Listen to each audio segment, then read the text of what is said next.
Halo, Assalamualaikum warahmatullahi wabarakatuh. Shalom. Perkenalkan, nama saya Janwatri. Di sini saya membawakan mata pelajaran perkembangan peserta didik. Saya akan membawakan materi tersebut selama beberapa pekan ke depan. Untuk saat ini kita sudah terhitung sebagai pertemuan pertama ya. Jadi pertemuan kita sisa 6 ditambah 1 untuk mid semester nanti ya.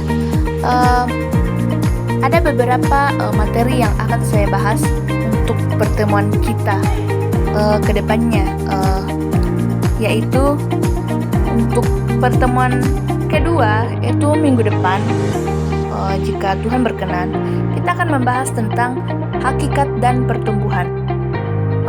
Ada beberapa poin yang akan kita bahas pada pertemuan tersebut, yaitu yang pertama, hakikat manusia, pertumbuhan pribadi, hakikat kebahagiaan, hakikat cinta, pertumbuhan spiritual, pertumbuhan profesional, hakikat keberhasilan. Nah, untuk mengetahui apa itu hakikat, sedikit saya berikan penjelasannya.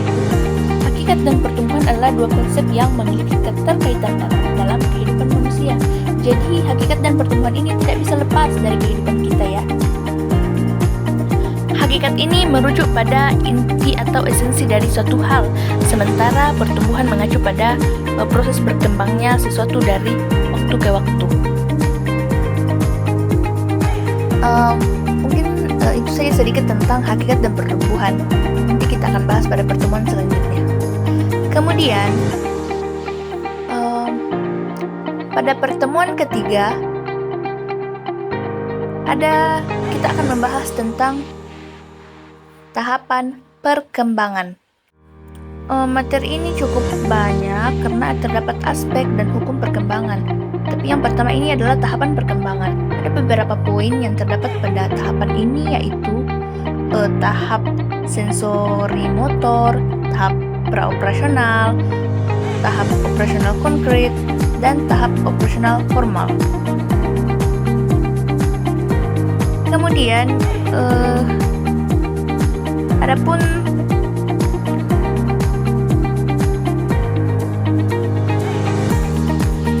aspek perkembangan, yaitu aspek fisik, aspek kognitif, aspek emosional, dan aspek sosial.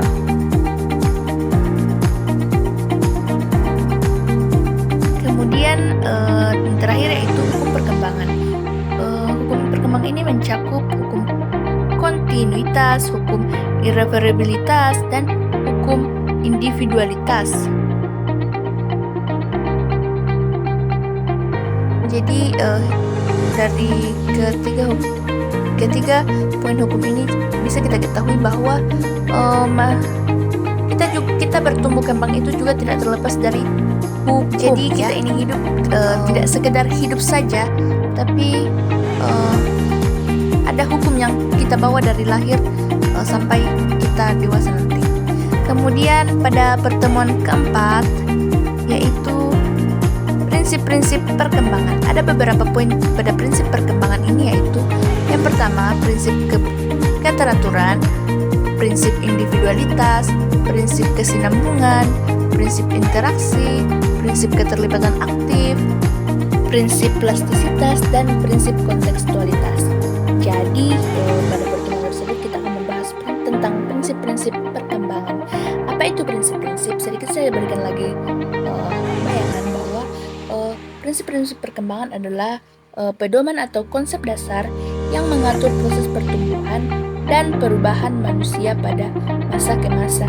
Jadi kita ini bertumbuh dan berkembang bukan sekadar memiliki hukum, tapi juga memiliki pedoman. Jadi ingat ya, kita ini hidup sangat penting ya. Jadi kita ini ada hukumnya, ada prinsip-prinsipnya. Jadi jangan cepat berputus asa dan bilang saya ini nggak ada gunanya apa. Padahal dari lahir kita itu sudah memiliki banyak aset-aset. Kemudian pada pertemuan kelima kita akan membahas tentang teori-teori perkembangan. Ada beberapa teori seperti yang kita lihat ini terdapat mungkin nama para ahli ya, yaitu yang pertama teori Piaget tentang tahapan kognitif, kemudian teori Erikson tentang tahapan psikososial, kemudian teori Vygotsky tentang tahapan perkembangan psikoseksual, kemudian teori Bowlby tentang teori ikatan, kemudian teori Kohlberg tentang tahapan moral, dan yang terakhir yaitu teori Bronfenbrenner tentang ekologi perkembangan. Jadi itulah teori-teori yang akan kita bahas pada pertemuan kelima. Jadi seperti yang kita lihat, meskipun ada beberapa pendapat para ahli, namun sebenarnya tujuannya itu semuanya sama, tapi pendapatnya saja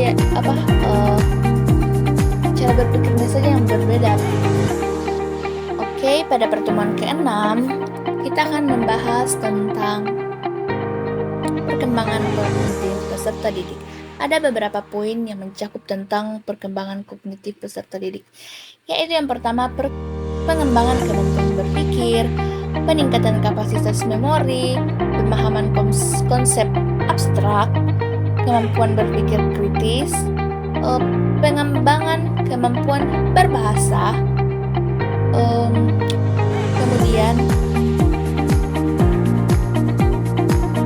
peningkatan kemampuan kreatif, dan pengembangan kemampuan metakognisi. Jadi apa itu perkembangan kognitif peserta didik? Sedikit saya berikan bayangannya bahwa perkembangan peserta didik adalah proses pertumbuhan dan perubahan dalam kemampuan berpikir, memahami, dan memproses informasi yang dialami oleh siswa selama masa pendidikan. Mungkin itu saja, dan pada pertemuan paling terakhir kita akan adakan middle test, di mana materi yang akan masuk ini yaitu mulai dari pertemuan ke-2 sampai pertemuan ke-6. Jadi silahkan ya dipelajari untuk materi-materi tersebut. Jawabannya tidak akan melenceng, tidak akan lepas dari materi yang akan saya berikan untuk beberapa pekan ke depan. Jadi silahkan belajar dan jangan terlalu mengharapkan pada yang sekarang lagi viral itu, AI. Jadi silahkanlah berpikir kritis, karena itu merupakan salah satu contoh mata pelajaran kita yang telah dibahas. Jadi mungkin itu saja dari saya. Sampai jumpa di pertemuan berikutnya. Terima kasih. Assalamualaikum warahmatullahi wabarakatuh. Shalom.